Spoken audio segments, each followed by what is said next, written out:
নমস্কার বন্ধুরা, সবাই কেমন আছেন? আশা করি সবাই ভালো আছেন। বং স্বাদবাহারে আপনাদের সবাইকে স্বাগত জানাচ্ছি। আজকে একটা কাতলা মাছের রেসিপি শেয়ার করব আপনাদের সাথে। দই মাছ করব, কিন্তু একটু অন্যরকম প্রসেসে। আশা করি আপনাদের সবার ভালো লাগবে।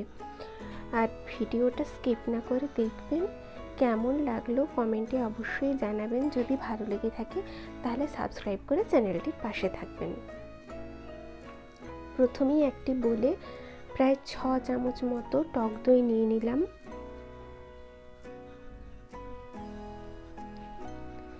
এরপর সামান্য একটু লবণ,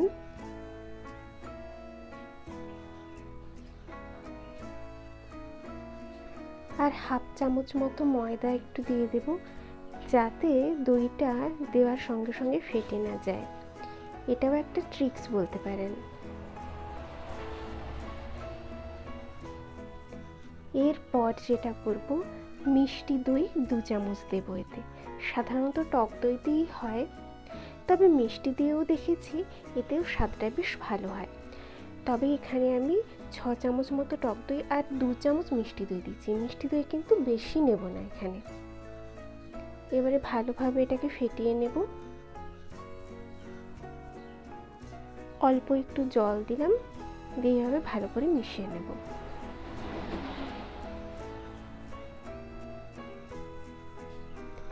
এরপর কড়াইতে গরম করে মাছগুলো ভেজে নেব।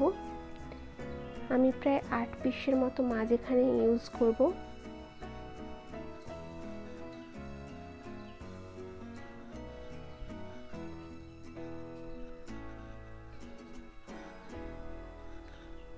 আর পেঁয়াজটা বেরেস্তার মতো ভেজে নেব।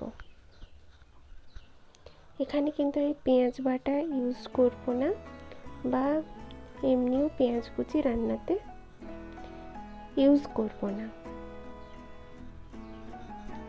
এবারে ঘি দিলাম 2 টেবিল চামচ, গরম মশলা, তেজপাতা আর একটু জয়িত্রী দিয়েছি।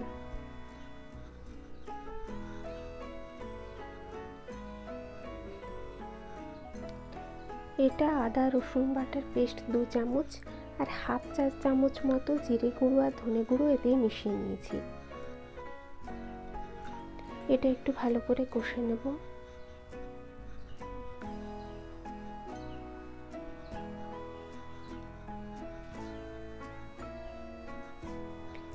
খুব সামান্য একটু চিনি অ্যাড করলাম, যেহেতু মিষ্টি দইটা দিয়েছি, আর সামান্য একটু লবণ, একটু চিলি ফ্লেক্স দিলাম। ঝালটা যে যেমন খান সেরকম করবেন। আর অল্প একটু হলুদ গুঁড়ো কালারের জন্য, যাতে একটা লাইট বাসন্তী কালার হয়।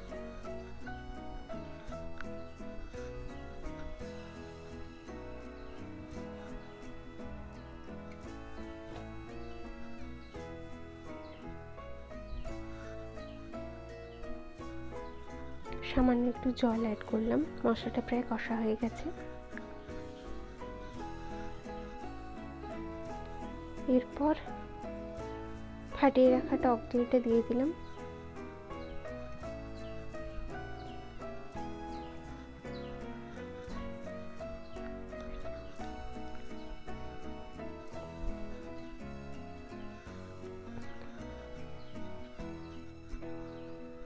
এরপর ভেজে রাখা মাছের পিসগুলো দিয়ে দিলাম।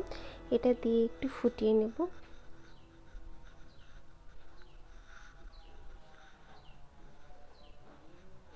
ফুটে উঠলে বেরেস্তা ভাজাটা দিয়ে দিচ্ছি, আর স্বাদ ও গন্ধের জন্য চেরা কাঁচা লঙ্কা। দই মাছ একদম রেডি।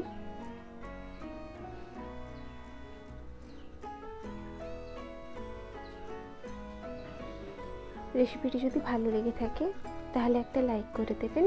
আজকের মতো এটুকুই। বাই, সবাই ভালো থাকবেন।